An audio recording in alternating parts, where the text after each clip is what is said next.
So this video is going to be an introductory video about the Saturn-Jupiter conjunction, the Great Conjunction, happening on the 21st of December. I have linked below a long article that I wrote on it, or a large article, and I just wanted to give you a little bit of an introduction in a video format.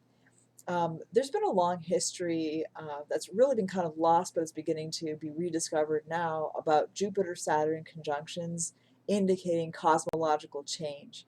So when this was first developed, as far as I can tell, back around the 8th century by the Arabic astrologers, they were looking at trying to figure out, what's going to happen to the king, what's going to happen to the religion, the weather, and so forth. So they were using what they noticed of this big regularity, this sort of cosmological clock of Jupiter Saturn happening every 20 years to figure out, what are the big changes to look out for. And they noticed that every 240 years or so, it switches from one element. So these conjunctions happen in clusters in an element like fire, and then move to the next element after so long, at those 240 years. And they saw large significance in that switch.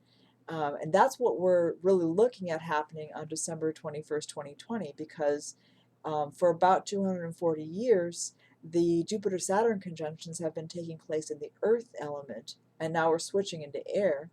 And if you look back at what was going on in the beginning of that cycle, we saw really a big solidification of knowledge happening through the senses. So this has been a big time for really the rise of scientific knowledge using the senses, and a very large faith that we can understand what's happening solely based on what we can observe.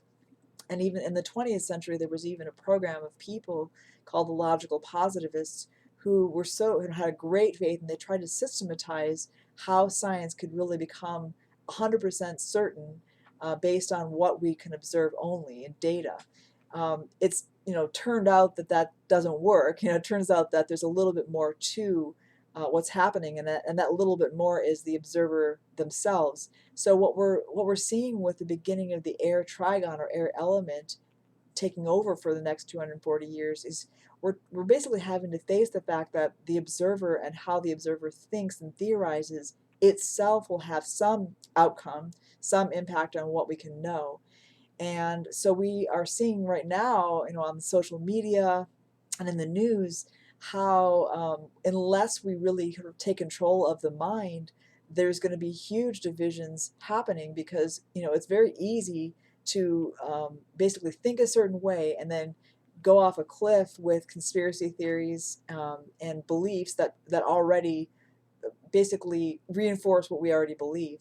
So this is a time when we all have to kind of get religion about fact-checking, about taking responsibility for knowing the sources of our knowledge, and just looking into how solid it is, and basically building our claims accordingly, and building our lives around knowledge that we've checked out, we've certified as best as we can, and moving forward with realizing that perspectives are relative. It's not to say that anything goes, or that checking with science doesn't matter. It's just that that really we have to have both. We have to build on the earth trigon and build on using our senses wisely, but realize that we also have to look at the mind and its nature, and who's taking a look and for what intent. So that's the big picture of what we're moving into, and it's really important that we all take personal responsibility for how we theorize, how we use our minds, and remembering too that Aquarius is about our star. And I'm going to go a little bit more in depth on that in the next video on the Great Conjunction on December 21st, 2020.